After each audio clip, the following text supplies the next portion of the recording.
Looks like all systems are running, so let's get started. Good morning. My name is Michael Newmark. I'm the Administrative Law Judge for the Public Service Commission. Welcome to the application of the Village of Benton for authority to adjust water rates. Our hearing in that case, this is docket 460 WR 103.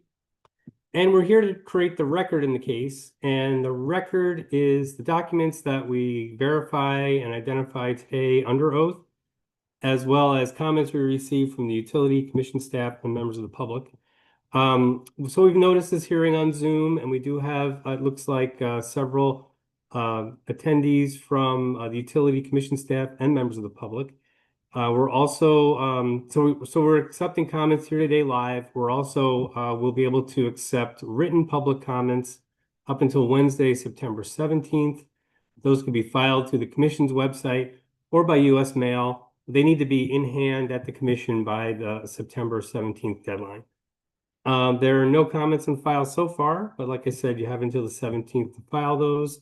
Otherwise, we'll take comments today, so feel free to chime in when it's time for that.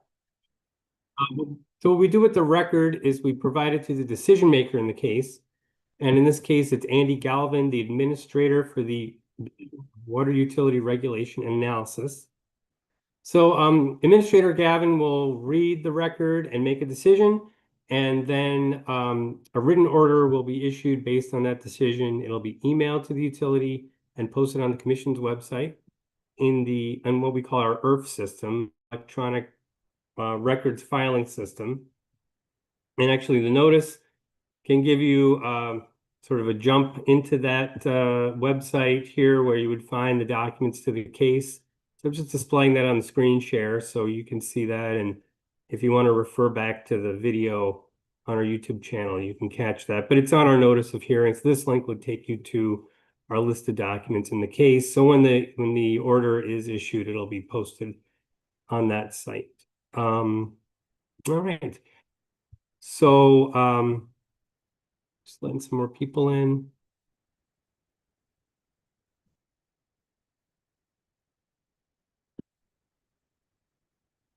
All right, so for those who joined us a little bit later, I just wanted to reiterate that my name is Michael Newmark, the Administrative Law Judge for the PSC, running the hearing today where we're creating the record, the documents that the decision maker will use to make a decision on the case. So part of that's what the utility filed in the case so far and what commission staff has done as well. So we're going to take those documents first and get comments from the utility and commission staff, and then we'll move on to members of the public. So I'm going to display on the screen share a list of documents prepared by commission staff, and that will show us what we have proposed for the record. I'm going to adjust the view on this a little bit.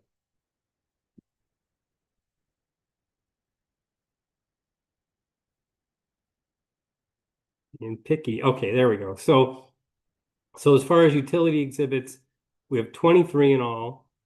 2 relate to the public notice. 1 is the application document, and the rest are data requests and responses from the utility to commission staff's questions. So let's have the utility verify those documents first. We'll start with the public hearing notice documents. So who do we have in attendance that can verify those documents under oath?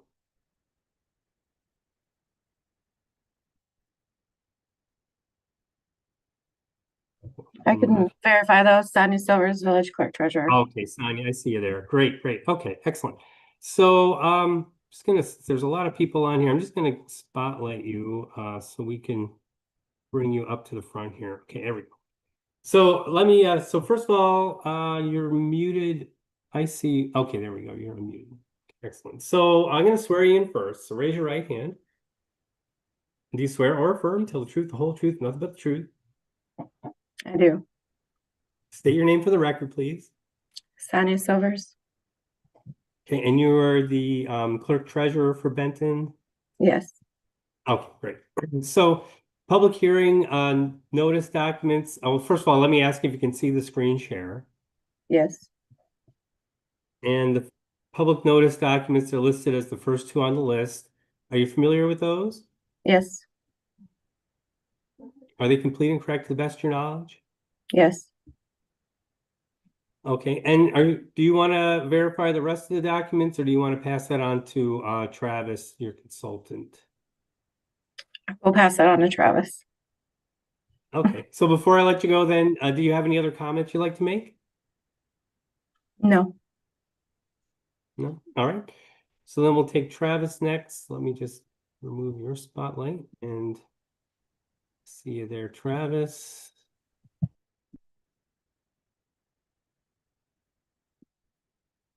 All right, excellent. So I'm going to swear you in. Raise your right hand. Do you swear or affirm, tell the truth, the whole truth, nothing but the truth?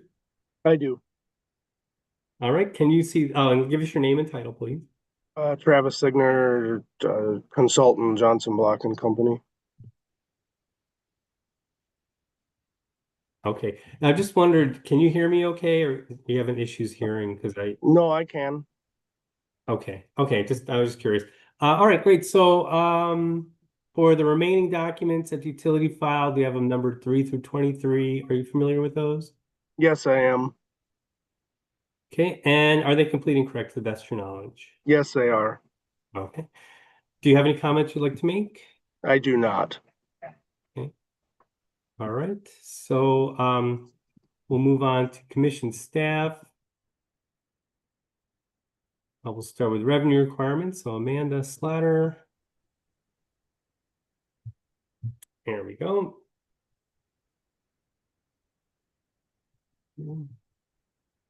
Okay. Can you hear me okay? Yes. Okay. All right, great. So raise your right hand.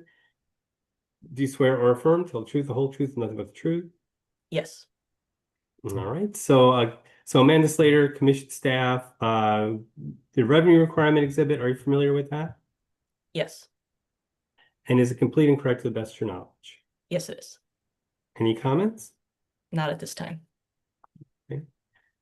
And cost of service study and rate design, we have Alex Hanna. All ready to go. Do you swear or affirm, tell the truth, the whole truth, nothing but the truth? I do.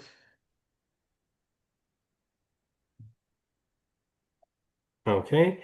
And for the cost service study and rate design exhibit, are you familiar with that?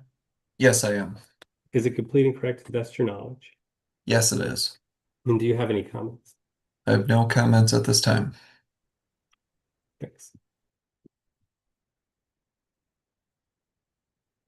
Okay. So we do have a number of people looks like from the public, at least 3 people here. So I'm going to make an opportunity now for the public to comment. Did any one of you wish to comment today? Let me start with Jill, since you're at the top of the list here. Jill Knight, any comment from you? I do not. I'm a Village of Benton trustee. Well, I can't hear you yet. Oh, there we go. I do not. I am a Village of Benton trustee. Oh, okay. Oh, thanks for joining. How about Scott Cruz? Any comment from you? I do not have any comments. I too am a Village of Benton trustee. Okay, no worries. Okay, and then Jim, don't see you, but you're listed. I do not. Okay, no comment. Okay, no, that's Ken. Did I hear from Jim? I'm sorry. Yes. Okay. Oh, that's strange. Okay. Well, looks like, okay. Well, let me just ask, anyone wish to comment that hasn't chimed in yet? I would Oh. like to add a comment. My name is Tiffany. Tiff- Okay. Yes, All right. So can you put your screen on? Any chance that works over there? we'll give it a try. Yeah. Okay. Great. Is it Oh, there working you go. okay? All right. Yep. Let me spotlight you and I'll swear you in. Raise your Okay. right hand. Do you swear or affirm, tell the truth, the whole truth, nothing but the truth? I do. Okay, great. So give us your name. Tiffany Benke? Okay, and are you a customer? Yes. Okay, yeah, go ahead. I just would like a comment. First of all, I'd grateful that we're all invited to this meeting. But I did, and there's a lot of things I may or may not understand when it goes for rates on water. But I did go through neighboring municipalities. Even prior to the rate increase, I did notice that we were still higher, and I'm unsure if it's operating costs or what is the cost for that kind of thing, the higher rate. So that, I guess that was my comment, just a little bit better understanding to the rate increase would be great on what's it going to be covered. Okay. Yeah, that's a fair question. Let's have the utility chime in and just give us an overview of what's driving the rate case, just so the customer here can understand how that was being, what costs are getting covered here with the proposal. I'm going to turn off the screen share. And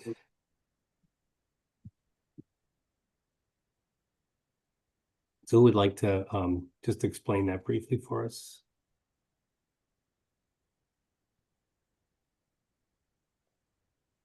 Okay, so yeah, Sonia, you have a comment about that? I was just gonna say that the full rate case has not been done since 1998. And our audits are showing, deficit for water every year. So that was kind of the driving factor with a lot of larger projects in the future. We were told we were going to have to do a full rate case anyway, so we were just trying to get that done. Okay, so mostly making up for time between the last increase and inflation and increasing operation costs. Is that kind of generally? Correct. Yeah. Okay.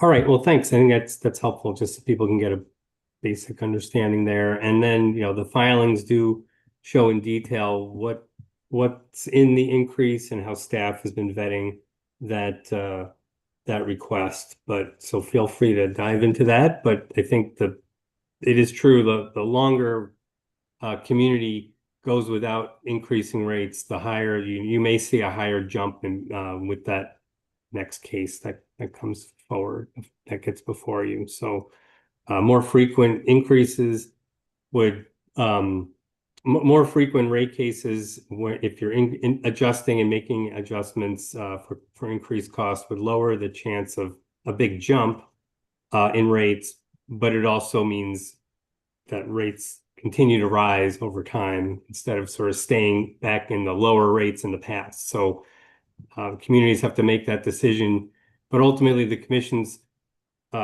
has to weigh that against making sure the utility is viable and financially secure, able to provide service. So that's an issue we've seen in a number of utilities. If they don't come in frequently enough for rate cases and rate reviews, then you end up having to catch up and there's a bigger jump. So yeah, so just keep that in mind when you're looking at the documents and going over what you see here. Okay, well, we have the documentation we need and we have comments that we've received. So is there anything else that we need before we adjourn? I do have a couple questions that have been brought up to me in the office, if I could ask those. Okay, yeah, sure, go ahead. Just wanted to verify this is going to be on every parcel of land in the village and not just on utility accounts and current utility accounts. Is that correct?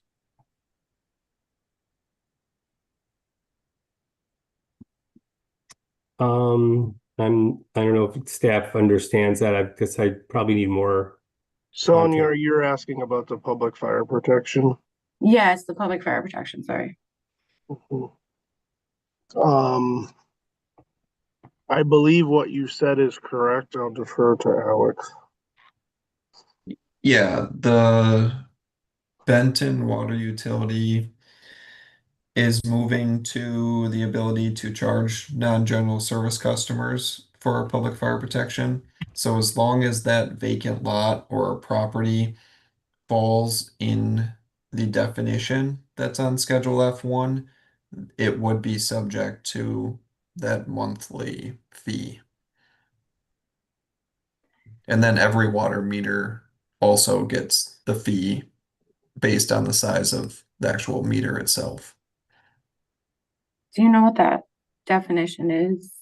It's on Schedule F1 of my exhibit, so there's more information on there. Okay.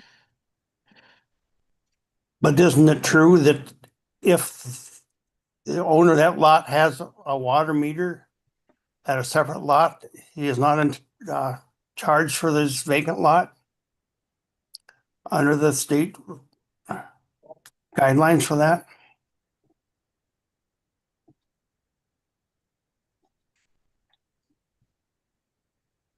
And this is Ken, village This is Ken, president, sorry about that. asking that question. Yeah. I that's can okay. respond to that. Yeah, why don't Do you have go to ahead? swear him in? No, that's okay. Okay. I think we're okay. Okay, so Benton elected to charge all vacant lots this non-general service customer charge. So whether or not there is a primary water meter that would get a charge for that part, if that owner owns a vacant lot somewhere within the municipality limits, it would also receive a non-general service customer charge.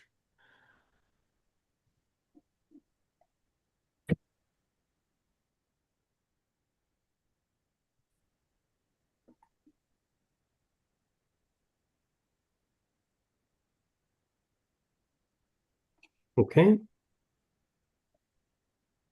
The other question I had was, when are these rates implemented?